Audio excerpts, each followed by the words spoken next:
आखिरकार सोमिया ने अपने लिए एक चमचमाता हुआ गिटार ले लिया। सोमिया कॉलेज के लिए लेट हो रही थी तो इसलिए उसने गिटार को सोफे पे रख के खुद वो कॉलेज चली गई। सोमिया जब कॉलेज से वापस आई तो गिटार गायब था। सोमिया के परिवार वाले उससे हर दम मजाक करते रहते थे। गिटार किसी परिवार के ही सदस्य ने छुपाया हुआ है। मम्मी कहती है मुझे तो पता भी नहीं है कि तुमने नया गिटार लिया हुआ है। पापा बोलता है बेटा मैंने तुम्हारा गिटार रूम में देखा था जब मैं रूम से गुजर रहा था, लेकिन मैं रूम के अंदर नहीं गया क्योंकि मुझे ऑफिस के लिए लेट हो रहा था। बावर्ची बोलता है मैं सुबह से घर पे था ही नहीं, मैं अभी आया। तो क्या आप सोमिया की मदद कर सकते हैं? किसने छुपाया होगा सोमिया का गिटार?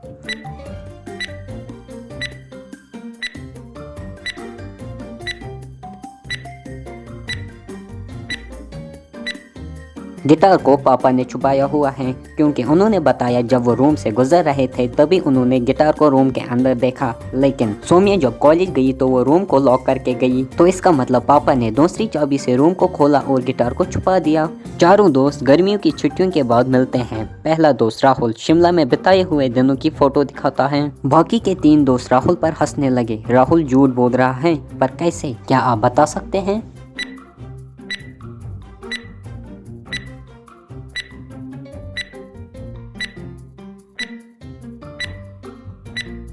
जून का महीना था। उस टाइम सभी जगहों पर भयंकर गर्मी होती है, लेकिन शिमला में जून में भी ठंड होती है। लेकिन राहुल ने शॉर्ट्स पहने हुए हैं और आसपास कहीं पर भी बर्फ नहीं है। इसे ही देखकर उसके दोस्त समझ जाते हैं कि राहुल झूठ बोल रहा है। सिंह साहब की बीवी बाहर जाने से पहले टेबल पर 100 रुपए रखती है ताकि जब उसका बेटा स्कूल से वापस आए और वो फिर बाहर से कुछ खा ले। सिंह साहब की बीवी जब वापस आती है तो उसका बेटा उसे बोलता है मम्मी मुझे 100 रुपए कहीं मिला ही नहीं। सिंह साहब की बीवी को गुस्सा आता है। उस टाइम घर पर 3 लोग थे। गार्डनर बोलता है मैडम मैंने 100 रुपए देखा था लेकिन मैंने नहीं उठाया। बावर्ची बोलता है मैं तो सुबह से खाना बना रहा था और मैंने पैसे देखे भी नहीं हैं। मेड बोलती है खिड़की खुली हुई थी तो मुझे लगा नोट हवा की वजह से बाहर जाएगा, इसलिए मैंने नोट को पेज नंबर 44 और पेज नंबर 45 के बीच में दबा दिया। तो लॉजिकल फ्रेंड्स, आपको क्या लगता है कि नोट किसने उठाया होगा? अच्छे से सोचिए और मुझे अपना आंसर कमेंट करके बताइए।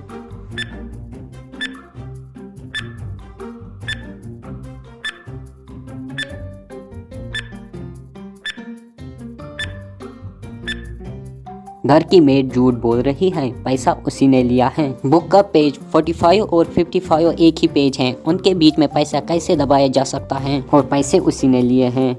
डॉल्फिन के स्टैचू को गार्डन के एक फंवारे पर रखा हुआ था जिसे देखने के लिए बहुत सारे लोग आते थे। एक दिन उस डॉल्फिन को किसी ने चुराया। केस की इन्वेस्टिगेशन करने के लिए इंस्पेक्टर जेम्स आए। इंस्पेक्टर को 5 लोगों पे शक गया तो इंस्पेक्टर ने उनसे पूछताछ करी। दुकानदार मैं अपने दुकान पर जाने के लिए लेट हो रहा था। मैं डेली इस रास्ते से आता हूँ क्योंकि ये मेरे दुकान तक पहुँचने का सबसे शॉर्ट रास्ता है। रियान मैं पार्क में जॉगिंग के लिए आया था, मुझे डॉल्फिन के बारे में कुछ नहीं पता है। पवन मैं अपने कुत्ते के साथ बगीचे में खेल रहा था, मैंने डॉल्फिन नहीं चुराई। रिचर्ड मैं डॉल्फिन चुराने के लिए बहुत बूढ़ा हूँ, मैंने डॉल्फिन नहीं चुराई। कबीर मैं अपनी गर्लफ्रेंड का वेट कर रहा हूँ, मुझे डॉल्फिन के बारे में कुछ भी नहीं पता। तो लॉजिकल फ्रेंड्स, क्या आप बता सकते हैं डॉल्फिन किसने चुराई है? अच्छे से सोचें और मेरे बताने से पहले अपना आंसर कमेंट करके बताएं।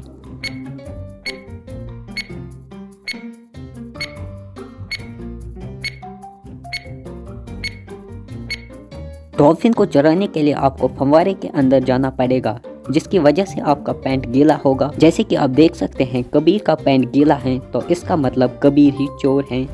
चलिए अगली पहेली देखते हैं। लंदन के एक म्यूजियम में लुटेरों ने पुरानी सारी चीजों को ट्रक में लूट लिया। उन्होंने सभी भारी चीजों को ट्रक में डाला। सिक्योरिटी ने तुरंत इंस्पेक्टर जेम्स को कॉल किया और उसे डकैती के बारे में सब कुछ बता दिया। इंस्पेक्टर ने सभी ट्रकों की फुटेजेस की जांच की जो म्यूजियम की तरफ गई और फिर वापस आए। ऐसी 4 ट्रक्स थी जो म्यूजियम की तरफ गई थी। तो क्या आप इन 4 ट्रकों को देख के बता सकते हैं कौन सी ट्रक में चोरी करी गई होगी?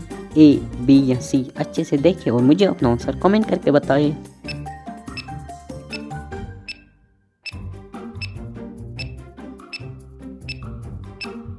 आंसर है ट्रक बी, क्योंकि म्यूजियम से वापस आने के बाद ट्रक के टायर कुछ दबे हुए हैं। ये पुरानी मूर्तियों के कारण हुआ है।